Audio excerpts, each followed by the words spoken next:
We are with Howard Hendrick, the Director of Oklahoma's Department of Human Services. Thanks for talking with us today. Great to be with you, Russ. Let's talk a little bit about, we have the new year, 2011, but I guess we're a little more than halfway through the fiscal year. Right. How have things been going, and what would you like to see happen here in the next few months in the year?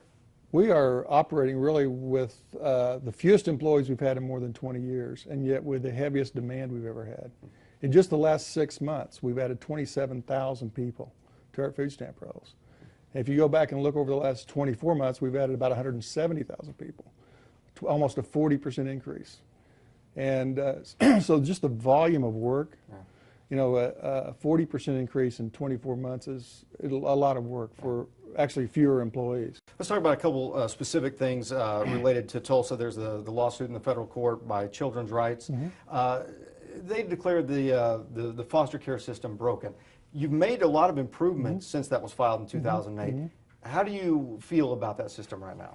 Well, we've made a lot of progress, and we've made a lot of progress before then. We've been the first state in the nation, for example, to have a federally approved statewide automated child welfare information system for more than 20 years.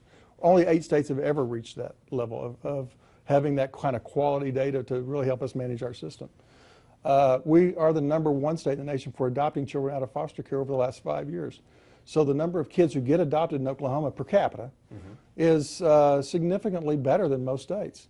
Child maltreatment in foster care is lower than the national average, and that's in spite of the fact we have a broader definition of child abuse and neglect in some states, and a lighter burden of proofs, and a more robust monitoring process. We expect to visit every child in foster care every month. And we have a pretty good compliance with that. 95% of our kids get visited each month. So we think we've had that record for many, many years. So we've always thought that we had a very good system. We're still continuing to improve it. A lot of the improvements that have been made are on the front end now. I think we're doing a much better job of providing prevention services so we don't have to bring children into care if we can avoid it. Most of that happened really as a result of some good legislation, I think, that occurred a couple of years ago, which said that, particularly in Oklahoma County and Tulsa County, law enforcement couldn't just drop off a kid at a shelter and that gave the state custody. That really getting rid of the standing orders for those judges really helped a lot. And each case is handled separately, as it should statutorily be handled. We also asked the director of DHS about the case of Lindsay Fiddler up in Bartlesville.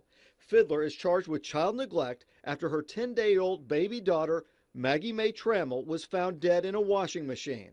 It's a case DHS knows well. DHS had been out there a number of times, was not taken out of the home. Some people think, well, how can that happen? Well, there's a lot more to that story than what you probably are aware. I mean, that story, the workers who did that work were very good workers, and you had other adults in that home, and you had other kids in the home. This was not her first kid. Right. So you had lots of people in that home that could have told us if there was a problem, and those people were interviewed. So, there's hardly any way to really predict human behavior when you're out there actually looking at it anyway. So the reality in terms of making those calls, nobody's going to be perfect 100% on that anyway. I'm not sure you could have predicted that one. Anybody could have predicted that one. The challenge, though, really is appreciating how the system works. I think sometimes there's a misunderstanding that DHS makes these calls. Really, that's not true. We make recommendations. And whether we recommend that the child be removed or not removed, regardless of our recommendation, those recommendations go to the district attorney. The district attorney then takes that recommendation to the judge, and the judge decides whether there's going to be an order issued or not issued. So we don't remove any kids without a court order. So there's a lot of checks and balances on whether DHS is making a decision for removal or not. So we may make a recommendation that the child be removed, and the DA may not agree with it. We might recommend that a child not be removed, and the DA may say, no, I think this child should be removed. Right. So we make recommendations, and for the most part, the district attorneys do follow our recommendations, and for the most part, the courts follow our recommendations. But they have independent checks and balances, and if they want more information, we may have to go out and get more information. But I think a lot of times people just say, well, DHS decided this. Not really. We prepared a report, we did an assessment, we made a recommendation, and that recommendation was followed or not followed. And when it's followed, okay, we all agreed that this was the right thing to do. It wasn't just DHS unilaterally making a decision. When there are cases where it appears that there's drug abuse in a home, do you guys do any counseling with those kinds of people, or you just make your recommendation and then you're done with it? we don't actually deliver counseling services, but we do make referrals to people who need counseling services for substance abuse. And those are difficult cases because what you have to ascertain is whether or not the addiction is an addiction that impairs the safety of the child. Those are what really gets into difficult assessments because you know, we could be looking at a lot of prescription drugs or something else, you know, that in lots of families' homes where we would never be able to take care of it all. But are there other responsible adults in the home that can take care of the child? Are there other circumstances to where we know that this child's going to be safe? It's really about child safety. And just moving forward as we start to look at the year, and you know, hopefully we'll never have another case like that again. But from time to time, you know, there are things that come up. Sure. How do you address those? You try to look at these cases and learn from them? Absolutely. Yeah, we do all the cases that have any kind of significant adverse effect. We look at those. We also celebrate our successes too. I think sometimes we only focus on these cases over here and we forget about almost 1,700 children were adopted last year out of Oklahoma's foster care system. You know, it's unprecedented. So, and we reunified more kids than even that with their families. You know, so a lot of families get their children back, and these children do well in those homes. They solve whatever their crisis was. We have to see the family in probably their most, not their best day. Right. You know, and we try to help them have a better day with their kids. That's really what we want to try to do. You've been here now 12 and a half years or so forth. Is this one of the most difficult times budget-wise, or have there been other times that have been just as trying as this? This is the most difficult in terms of the volume of demand for services at the same time.